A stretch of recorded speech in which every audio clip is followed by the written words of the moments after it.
હવે વાસ્તવિક સંખ્યાઓના આ ચેપ્ટરમાં આગળનો ટોપિક છે પ્રમેય 1.5, પ્રમેય 1.6 અને એક પ્રમેય 1.7. હવે ધોરણ 9 ના સંખ્યા પદ્ધતિ નામના ચેપ્ટરમાં એટલે પહેલું પ્રકરણ એમાં તમે એવું શીખી ગયા કે કોઈ પણ સંખ્યાને દશાંશ સ્વરૂપમાં લખો અને કોઈ સંખ્યા દશાંશ સ્વરૂપમાં આપેલી હોય તો એને p/q ફોર્મમાં લખો. પરંતુ પહેલા એ વાત કરીએ કે દશાંશ ફોર્મ કે દશાંશ પદ્ધતિમાં નંબર કઈ રીતના આવી શકે. તો પહેલું કોઈ પણ સંખ્યા હોય તો એનું દશાંશ નિરૂપણ બે ટાઈપનું આવી શકે. કેટલા ટાઈપનું? દશાંશ નિરૂપણ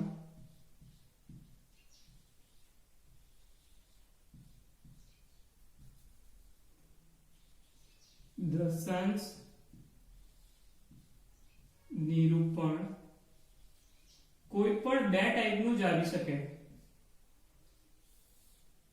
એ કઈ બે ટાઈપનું? એક તો દશાંશ સ્વરૂપ કેવું હોય તો એક આવે દશાંશ સ્વરૂપ કેવું હોય? દશાંશ સ્વરૂપ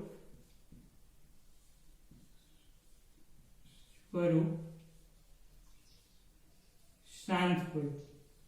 કેવું હોય? શાંત હોય. એનું જો હું ઉદાહરણ આપું તો ફોર એક્ઝામ્પલ એવું થાય કે ધારો કે 2.32 તો આ દશાંશ સ્થળ 2.32 અટકી ગયા છે, રાઈટ? 2.0.64 2.5 2.5555 કોઈ એક જગ્યાએ દશાંશ સ્વરૂપ કેવું થઈ જાય? 7. એટલે આના જે કોઈ પણ સંખ્યાનું દશાંશ સ્વરૂપ કોઈ એક નંબરે આવીને અટકી જાય. એટલે ધારો કે આપણે 5/3 કરીએ તો એનો આગળ 6 કે એ આવ્યા જ કરે.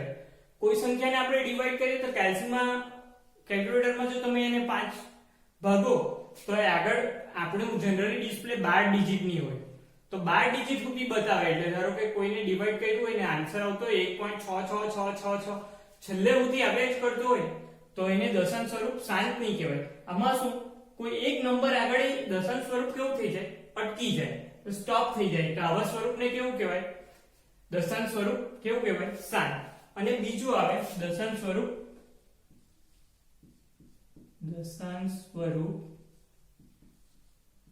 કેવું હોય?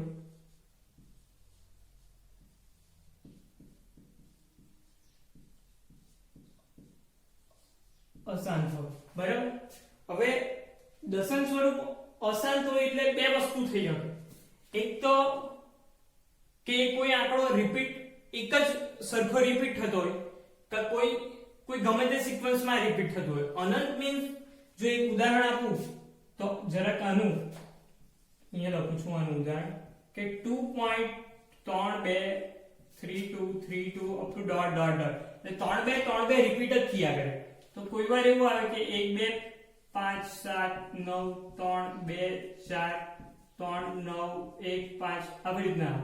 હવે એટલે દશાંશ સ્વરૂપ પણ બે ટાઈપના આવી શકે જ્યારે અશાંત હોય તો એ આપણે બે બાકીના બે સ્વરૂપની ચર્ચા કરવાના છે. તો એ કયું આવી શકે? તો પ્રથમ અનંત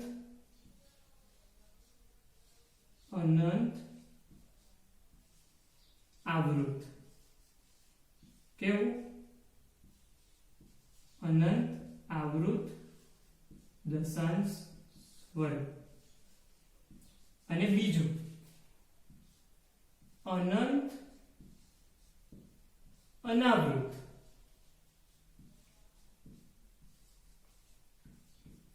દશાંશ સ્વરૂપ.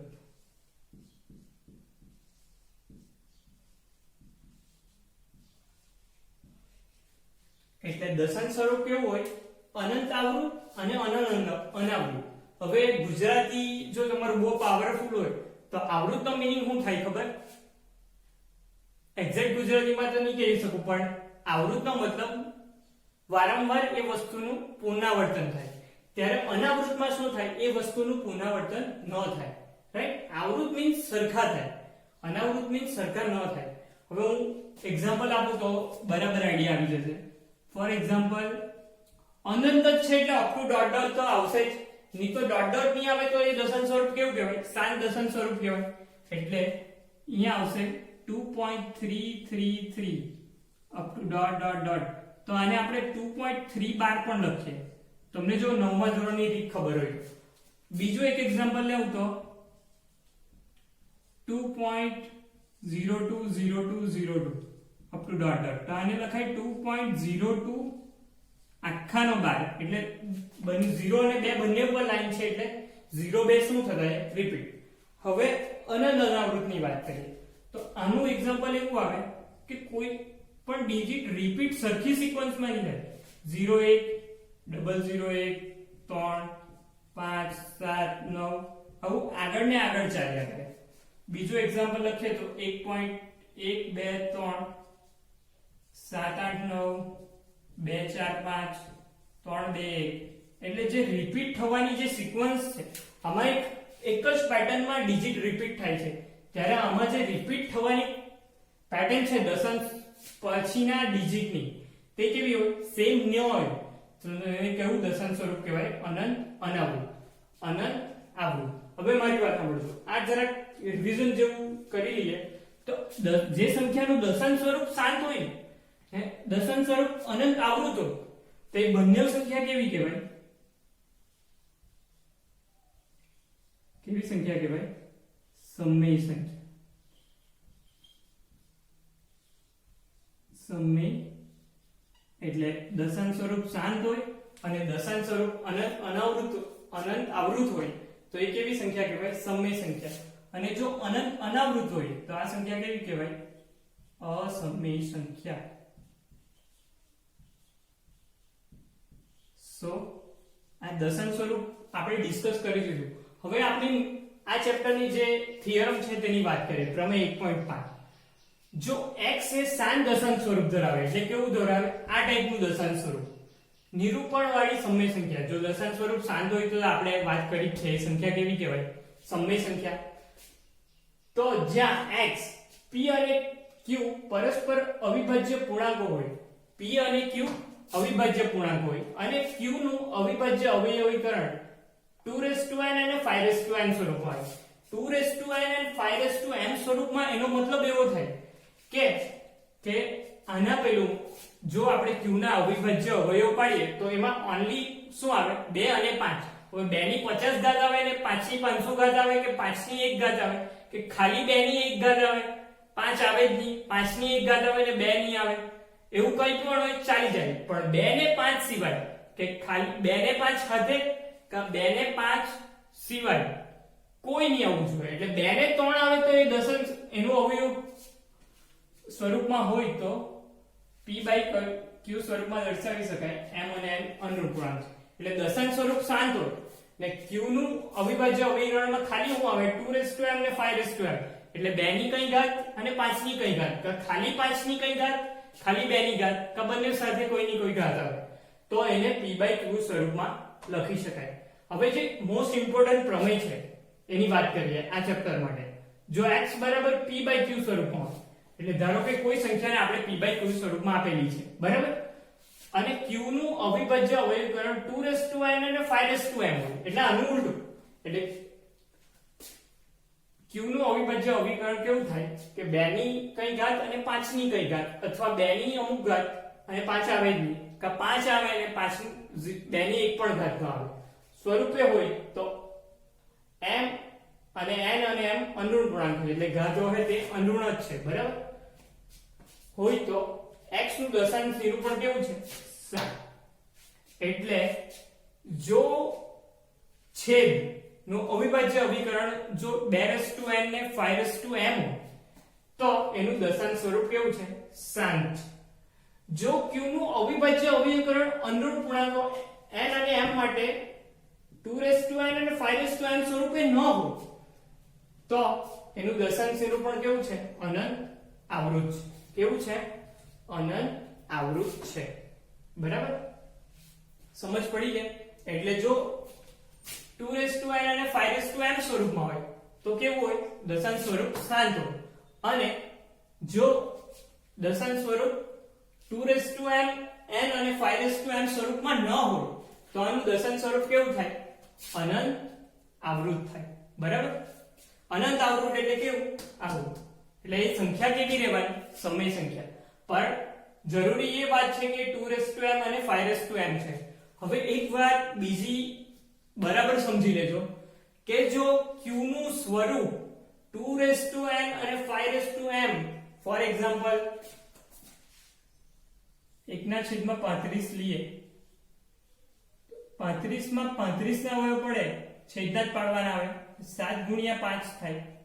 હવે આ 5 ની તો એક ઘાત છે ને 7 ની એક ઘાત છે, તો આનું દશાંશ નિરૂપણ કેવું આવશે?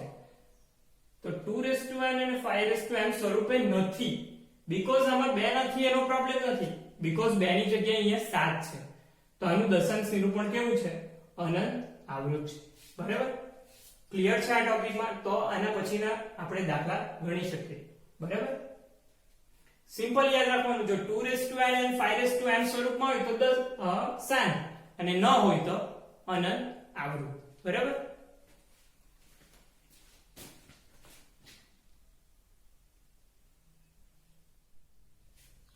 હવે ભાગાકારની લાંબી પ્રક્રિયા કર્યા વગર, એટલે આ સંખ્યાને આપણે ભાગાકાર નથી કરવાનો, નીચે દર્શાવેલ સંખ્યાનું દશાંશ સ્વરૂપ શાંત છે કે અનંત આવૃત છે, એટલે પ્રમેય 1.6 અને પ્રમેય 1.7 નો યુઝ કરવાનો છે. આપણે પછી વાત કરીએ એની. શાંત છે કે અનંત આવૃત છે તે જણાવો. જે સંખ્યાનું દશાંશ નિરૂપણ શાંત હોય તેનું દશાંશ નિરૂપણ પર દર્શાવો. એટલે એ જેનું શાંત છે એનો આન્સર પણ આપણે શોધવાનો છે. હવે આ લોકોએ એમ કીધું કે ભાગાકારની લાંબી પ્રક્રિયા નથી કરવાની. બાકી આપણે જાણીએ છીએ, મને ખબર છે.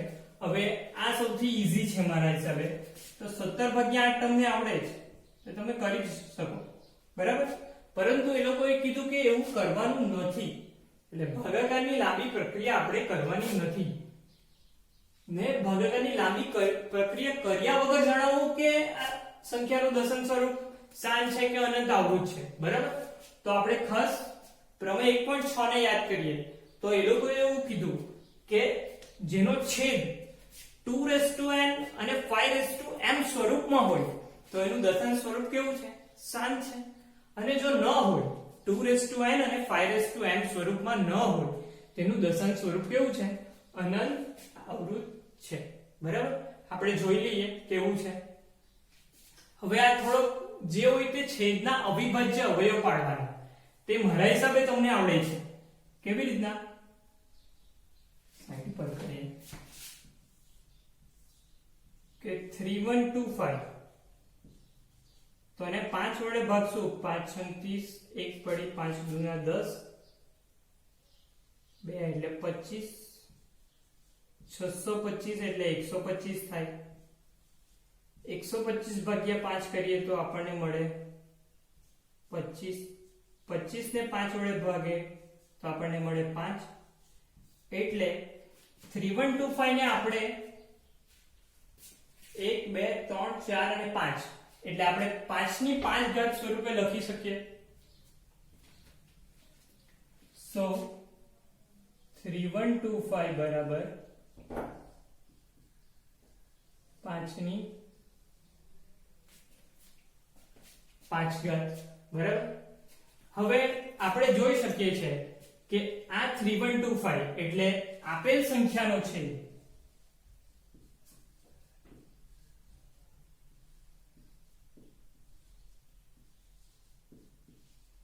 આપેલ સંખ્યાનો છે 2n 5m સ્વરૂપે છે. તમે કહેશો આમાં 2 તો છે જ નથી, પણ આપણે એવું માની લીધું કે 2 નથી એટલે આની 2 ની ઘાત કેટલી છે? 0 છે, બરાબર? માટે આપેલ સંખ્યા એટલે 13/3125 નું દશાંશ સ્વરૂપ કેવું છે? દશાંશ સ્વરૂપ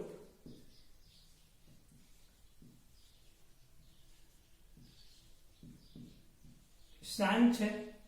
હવે જો દશાંશ સ્વરૂપ શાંત હોય તો આપણે એ દશાંશ સ્વરૂપ શોધવાનું છે, તો શોધીએ. અને આપેલ સંખ્યાને 13/5 સ્વરૂપે લખી શકાય બીકોઝ 3125 બરાબર કેટલી 5/5. હવે મારી વાત સાંભળો, 13 અહીંયા 5/5 છે તો આપણે અહીંયા 2/5 મૂકી દઈએ તો 5 દુના 10 થાય તો 10/5 કેટલી થાય તો એક પછી કેટલા 0 આવે 5 0 ને તો પછી એને આપણે કન્વર્ટ ઈઝીલી કરી શકીએ. તો આપણે કઈ મેથ્સમાં એવો રૂલ નથી રકમને ચેન્જ નહીં કરી શકીએ એટલે જે વડે ગુણ્યું તે વડે ભાગી દીધું એટલે આપણી રકમ શું થઈ ગઈ 13 ગુણ્યા 2/5 એટલે કેટલા થાય 32. 32/5 દુના 10 ની કેટલી ઘાત થાય 5 ઘાત થાય. હવે 32 ગુણ્યા 13 કરીએ તો 13 39 ને 16 એટલે 39 ને 26 એટલે થાય 416. 10/5 એટલે આપણે જાણીએ છીએ એક પછી કેટલા 0 આવે 5 0. હવે આને દશાંશ સ્વરૂપમાં આપણને કન્વર્ટ કરતા આવડે. આપણને પોઈન્ટ પછી એટલે દશાંશ ચિહ્ન પછી કેટલી સંખ્યા જોઈએ 5 જોઈએ તો અહીંયા તો 3 જ છે તો આપણે બે બીજા 0 એની આગળ મૂકવા પડે એટલે કેટલા થાય 0.00416 બરાબર. હવે આ સંખ્યાની વાત કરીએ તો આનો છેદ 8 બરાબર આપણને બી ખબર છે કે 2 નો ઘન જ આવે તો આપેલ સંખ્યાનો છેદ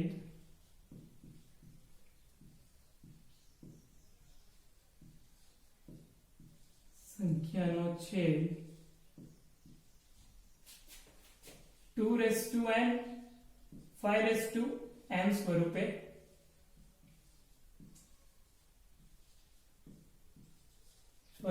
છે બરાબર. માટે આપણે એમ લખી શકીએ 17/8 નું દશાંશ સ્વરૂપ કેવું છે સ્વરૂપ શાંત છે. જો દશાંશ સ્વરૂપ શાંત હોય તો આપણે એને શોધવા પડે. સો ઇટ ઇઝ 17/8 એટલે આપણે આને લખી શકીએ 17/8 ની જગ્યાએ 2 નો ઘન. હવે અહીંયા જોઈએ તો 5/3 ઘાત જો આવી જાય તો આપણે છેદમાં 1000 લખી શકીએ તો આપણે આને કેટલા વડે ગુણવું પડે 5/3 બરાબર. 17 ગુણ્યા 125 ને આ કેટલી થાય 10/3 ઘાત. તો 17 ગુણ્યા 125 આપણે કરવા પડશે તો 125 ગુણ્યા કરીએ આપણે 17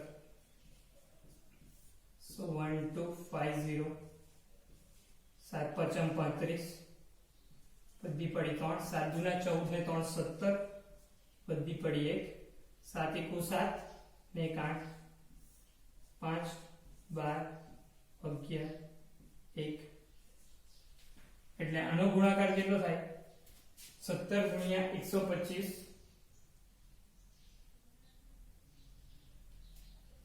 2100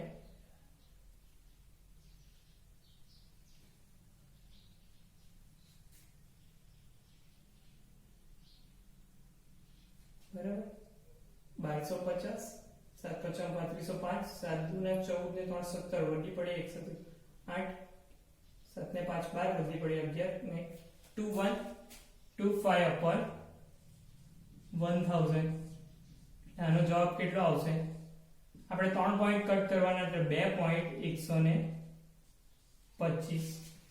હવે આ દાખલો છે તો 343 એટલે મને ખબર જ છે કે આ 7 નો ઘન જ છે.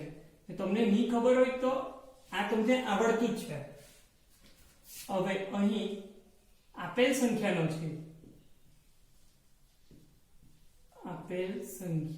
છેદ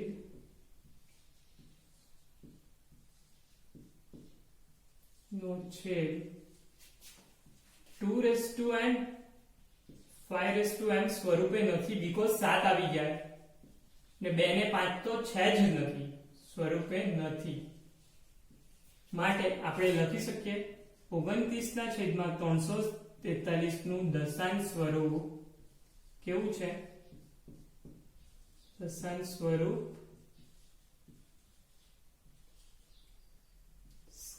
અનંત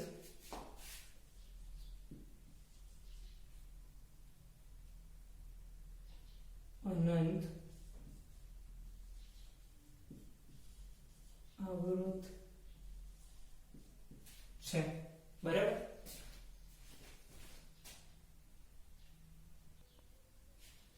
હવે બીજા થોડાક દાખલા જોઈ લઈએ.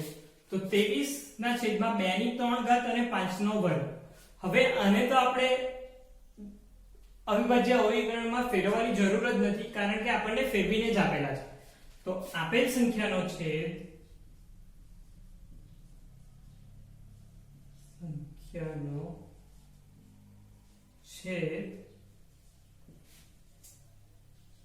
2n 5m સ્વરૂપે જ છે.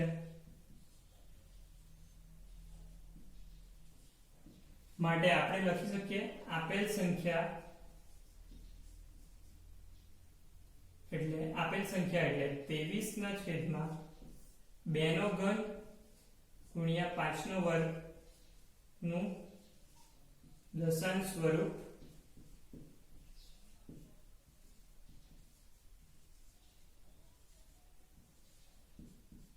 શાંત છે, બરાબર? શાંત છે તો આને આપણે કન્વર્ટ કરી લઈએ.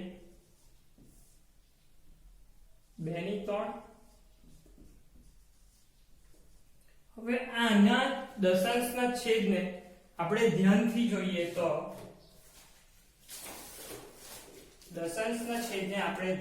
જોઈએ તો 23/, હવે આપણને ખાલી 5/1 જો આવી જાય તો 23/2 ગુણ્યા 5/2 તો છે, એટલે 5/1 વડે જો ગુણી દઈએ તો આપણો છેદ લખાય 23 ગુણ્યા 5 એટલે 115.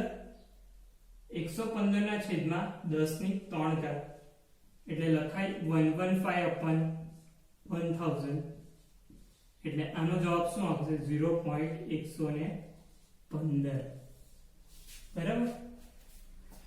હવે બરાબર જોઈએ તો 53/175, તો 175 ના અવયવ વડે 5/2 ગુણ્યા 7, એટલે અહીં આપેલ સંખ્યાનો છેદ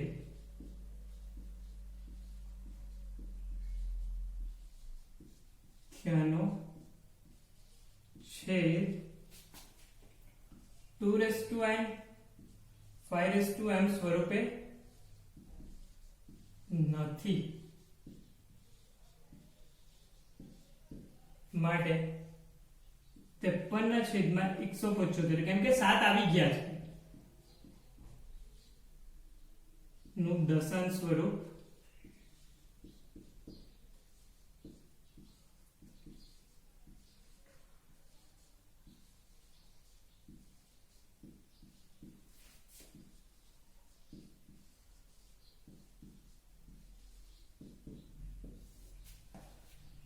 ના છેદમાં 15. તો આ એક તો આના અવિભાજ્ય અવયવ પડે છે, એટલે પહેલા આને અવિભાજ્ય અવયવ પાડવાના. તો 3 દૂના 6 થાય અને 5 તાલી 15, એટલે 3 જાય તો આ સંખ્યા કઈ થાય? 2/5 થાય. હવે 2/5 થાય એનો મતલબ એવો થાય કે હવે આ સંખ્યાને આપણે દશાંશ સ્વરૂપમાં ફેરવવાનું. તો અહીં બાકી 5×15 એમ લઈએ તો આનું દશાંશ સ્વરૂપ તો શાંત છે જ નથી, એવું થાય તો અનંત આવૃત આવે. પરંતુ આ બંને સંખ્યા એકબીજામાં સામાન્ય અવયવ હોય કોઈ પણ સંખ્યામાં તો તે કાઢી લેવા. અત્યાર સુધીના બધા સમ જોયા એમાં કોઈ સામાન્ય અવયવ ન હતો. હવે આમાં છે એટલે પહેલા સામાન્ય કાઢીને એને કેન્સલ કરવા પડે. અહીં આપેલ સંખ્યાનો છે ખબર જ પડી જાય કયા સ્વરૂપે છે? 5 જ છે, એટલે આપેલ સંખ્યાનો છેદ 2n 5m સ્વરૂપે છે. માટે સંખ્યા નું દશાંશ સ્વરૂપ કેવું છે? સ્વરૂપ શાંત, બરાબર. એટલે આપણે દશાંશ સ્વરૂપ જે શાંત છે તો હોતીએ 2/5. એટલે અહીંયા 2 ગુણ્યા 2 કરવા પડે, અહીંયા પણ 2 કરવા પડે, તો 2 દૂના 4 થાય ને 4/10, એટલે લખી શકાય 0.4. એટલે આ સંખ્યાનું દશાંશ સ્વરૂપ કેટલું છે? 6/15 નું 0.4. બરાબર. આ થોડોક અલગ દાખલો હતો પણ જોઈ લીધો છે, સમજી ગયા? આ વધારે ઇમ્પોર્ટન્ટ છે, પૂછાતું છે, સો જોઈ લેજો. આમાં એવું પૂછાય તમને કોઈ સંખ્યા આપી દે, પછી 17/8 જ આપી દે ને ખાલી જગ્યામાં એવું પૂછે કે આનું દશાંશ નિરૂપણ, દશાંશ ચિહ્ન પછી કેટલા અંક આવે? તો આમાં દશાંશ ચિહ્ન પછી કેટલા અંક આવે? 3 અંક આવે. આવું આપે અને તમને કહે તો કેટલા આવે? 5 અંક આવે. એટલે કન્વર્ટ કરવું જરૂરી છે. કારણ કન્વર્ટ કરવું ની જરૂર હોય તો અહીંયા પછીના 0 જોઈ લેવાનું, એટલે ખબર પડી જાય. પણ એના માટે બી આ પ્રોસેસ કરવી તો જરૂરી છે. બરાબર, સમજ પડી ગઈ?